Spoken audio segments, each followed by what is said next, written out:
Assalamualaikum warahmatullahi wabarakatuh. A'udzubillah, bismillah, alhamdulillah, wassalatu wassalamu ala rasulillah wa ala alihi wa sahbihi wa mawalah, la hawla wa la quwata illa billah. Pemirsa yang dirahmati Allah Subhanahu wa ta'ala dimanapun Anda berada, semoga kita dalam keadaan sehat walafiat dan selalu dalam lindungan Allah Subhanahu wa ta'ala. Bertemu kembali dalam program acara Hikmah Kamilah Memperindah Nafsani dan Rohani bersama saya Muhammad Iqbal dan ada Pak Kiai Misbah selaku pengasuh Pondok Pesantren Hikmah Kamilah. Pada kesempatan kali ini kami akan membawakan tema yang berjudul 5 kriteria seorang dai, Pak Kiai. Iya. Yang akan dijelaskan oleh beliau, kepadanya saya persilakan. 5 kriteria seorang dai ini sebetulnya penting sekali, Pak Ustadz. Supaya kita memahami, supaya kita tahu persis apa yang dicontohkan oleh Rasulullah sebagai seorang dai. Oleh sebab itu saya ambilkan ayat 159 surah Ali Imran. A'udzu billahi minasyaitonir rajim. Fabima rahmatin minallahi linta lahum walau kunta fadhdhan ghalidhal qalbi lang faddu min hawlik fa'fu anhum wastaghfir lahum wasyawirhum fil amr fa idza azamta fatawakkal 'ala Allah innallaha yuhibbul mutawakkilin. Coba kita pahami, kita kaji dengan metode tafsir ala takwil hikmah kamilah melalui disiplin ilmu ma'ani. Disiplin ilmu ma'ani itu kalau kita mau memahami apa hadis, apa ayat itu berarti akan disimpulkan likulli qadiyatin natijatun. Likulli qadiyatin, setiap satu qadiyah, satu kalimat, natijatun ada simpulan, walikulli natijatin takhallukun, dan setiap satu simpulan ada tuntutan untuk menerapkan akhlak. Coba kita kaji. Fabima rahmatin, maka sebab rahmat minallahi dari Allah, lintalahum, kamu bisa lemah lembut. Ini satu qadiyah. Walau kunta fadhdhan ghalidhal qalbi lang faddu min haulik. Ini qadiyah sebagai penguat. Walau kunta, andekan keberadaan kamu Muhammad, fadhdhan bahasanya kasar, ghalidhal qalbi hatinya keras, lang faddu niscaya umat, niscaya kaum akan menyingkir min haulik dari lingkungan kamu. Berarti ini kan menguatkan qadiyah yang pertama. Qadiyah yang pertama, fabima rahmatin minallahi lintalahum, kriteria seorang dai ini berarti lemah lembut. Bisa disimpulkan bahwa qadiyah ini kriteria seorang dai itu adalah lemah lembut dalam penyampaiannya. Misalkan memberikan masukan kepada orang lain itu pun dengan lembutnya. Ini yang dicontohkan oleh Rasulullah. Kan kadang ada dari lingkungan kita para dai yang kadang-kadang menyampaikannya mohon maaf, kadang-kadang agak sedikit kasar, ada agak sedikit frontal. Ya, coba kita kembalikan dengan konsep fabima rahmatin minallahi lintalahum, atau kita kembalikan kepada akhlak ayat ini. Berarti fabima rahmatin minallahi lintalahum ini akhlak yang pertama sebagai kriteria seorang dai adalah lemah lembut. Dikuatkan, andekan seorang dai ini bahasanya kasar, fadhon bahasanya kasar, ghalidhul qalbi hatinya keras, egonya tinggi. Bagaimana lang faddu min haulik, niscaya kaum akan akan bubar, akan keluar, akan minggat dari lingkungannya. Kan sekarang banyak bermunculan dai-dai yang lembut, dai-dai yang santun, dai-dai yang yang menyejukkan kan banyak.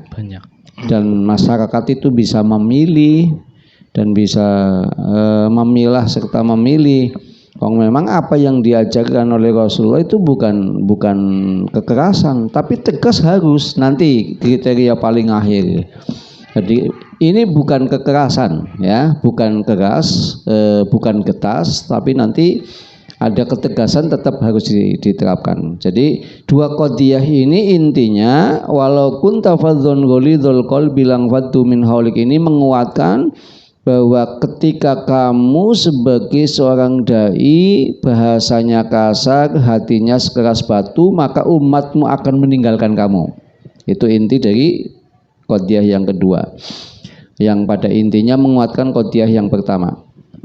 Kemudian qadiyah berikutnya, fa'fu anhum. Fa'nya ini bisa diartikan fa'lit tafri, boleh.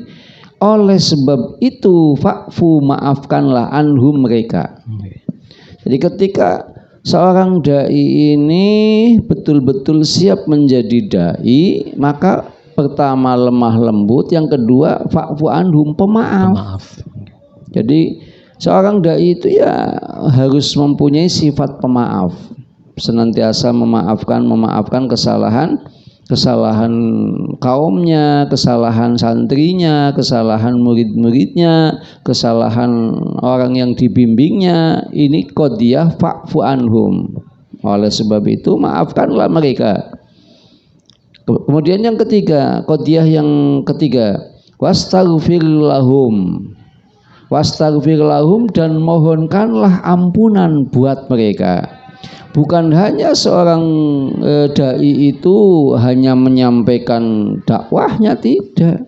Bukan hanya seorang dai itu hanya menyampaikan pendidikannya, juga tidak. Seorang dai itu di samping pemaaf, kalau malam mendoakan masyarakatnya, mintakan masyarakatnya ini diampuni oleh Allah. Minimal seorang dai itu, kiai saya mengatakan, kiai hikmah saya maksudnya, kiai hikmah saya itu mengatakan, seorang dai itu kalau kelak kamu jadi seorang dai, minimal kamu harus punya doa hidayah. Nah, doa yang diberikan dari beliau ini doa Allahumma hdina wahdi li zaujatina wahdi li auladina wahdi li talamidina wahdi li qaumina wahdi li hasidina wahdi li a'daina wahdi li a'daidina wahdi umat sayyidina Muhammadin sallallahu alaihi wasallam ila sabilika bila ilaha illallah Muhammadur Rasulullah. Ada 9 kelompok yang didoakan supaya dapat hidayah. Pertama, Allahumma hdina, ya Allah berikanlah hidayah kepada kami. Ini bukan berarti kami dalam kesesatan. Artinya supaya kita senantiasa dalam koridor hidayah. Ini menunjukkan supaya kita al-istimrar wal huduts, artinya inovasi-inovasi dalam kita menjalani hidayah ini senantiasa kita temukan. Ini ayat ihdinas siratal mustaqim bukan berarti yang membaca ihdinas siratal mustaqim dalam kesesatan, tidak. Untuk peningkatan penemuan-penemuan metode bagaimana orang itu senantiasa dalam koridor hidayah. Nah ini Allahumma hdina, ya Allah berikanlah hidayah kepada kami, wahdi li zaujatina, dan berikanlah hidayah kepada pasangan kami, ya. Wahdi li auladina, berikanlah hidayah kepada anak-anak kami. Wahdi li talamidina, berikanlah hidayah kepada semua santri kami. Wahdi li qaumina, ya Allah berikanlah hidayah kepada kaum kami.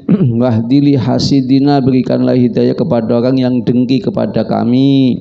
Wahdi li a'daina, berikanlah hidayah kepada orang yang dengki. Wahdi li a'daina, dan berikanlah hidayah kepada orang yang memusuhi kami. wahdi li a'da'i dinina, dan berikanlah hidayah kepada orang yang memusuhi agama kami, wahdi umat sayyidina Muhammadin, dan berikanlah hidayah segenap umat baginda Nabi Muhammad, ila sabilika, kepada jalan menuju engkau, bila ilaha illallah Muhammadur Rasulullah. Ini minimal dalam istighfar malamnya, ya Allah maghfir lahum, kemudian kita doakan minimal dengan doa hidayah. Itu kriteria yang ketiga. Kemudian wasyawirhum fil amr, seorang dai ini mempunyai akhlak atau mempunyai kriteria senang bermusyawarah. Iya, bermusyawarah dalam segala hal. Ini bahasanya wasyawirhum fil amri. Wasyawirhum fil amr. Ajaklah umat itu bermusyawarah fil amri, dalam semua hal.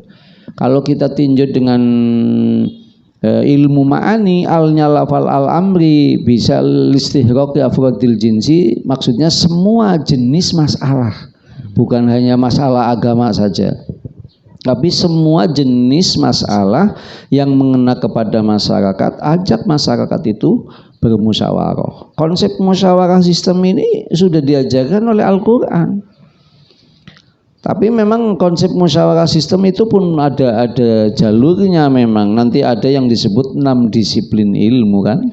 6 disiplin, 6 disiplin, disiplin akal, disiplin ilmu, disiplin paham, keyakinan, agama, dan wahyu. Itu nanti kalau dalam konsep musyawarah sistem harus menerapkan itu supaya tidak ada keakuan dalam bermusyawarah itu.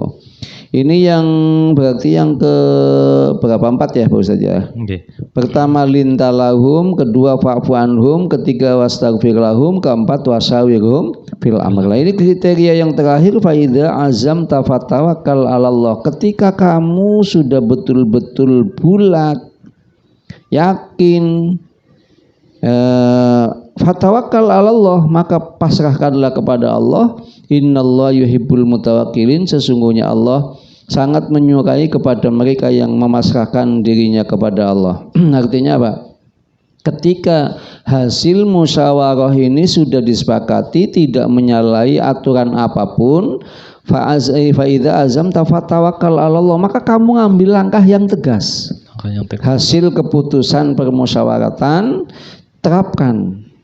Ketika ini hasil permusyawaratan sudah tidak menyalahi apapun, tegaskan, terapkan. Berarti kriteria seorang dai itu pertama lintalahum, lemah lembut, yang keduanya pemaaf, yang ketiganya senantiasa memintakan ampunan untuk masyarakatnya, senantiasa berpikir untuk kebaikan umatnya. Ini wastaghfir lahum kan berarti mengisyaratkan kebaikan untuk umatnya.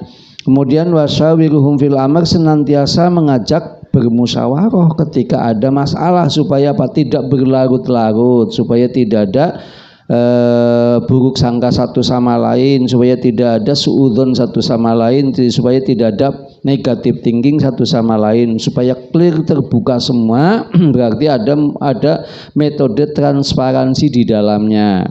Ini dalam konsep wasawirhum fil amr, dalam akhlaknya wasawirhum fil amr, terbuka plur ya kepada masyarakat supaya tidak ada kecurigaan satu sama lain. Jadi yang namanya transparansi itu di dalam Al-Quran sudah dijelaskan.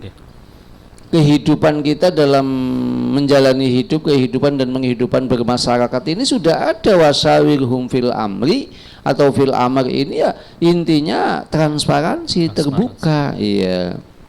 Fa idza azamta fatawakkal 'alallah, kriteria atau akhlak seorang dai yang akhir itu adalah tegas.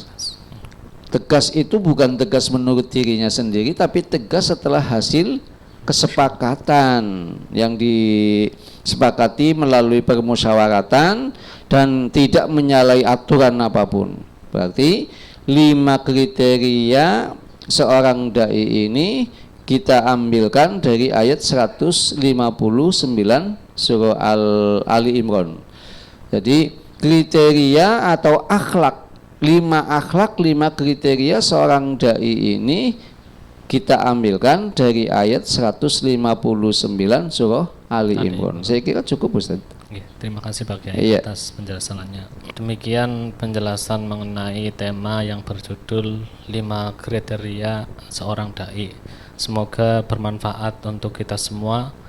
Bertemu kembali dalam program acara Hikmah Kamilah Memperindah Nafsani dan Rohani dalam kesempatan yang selanjutnya.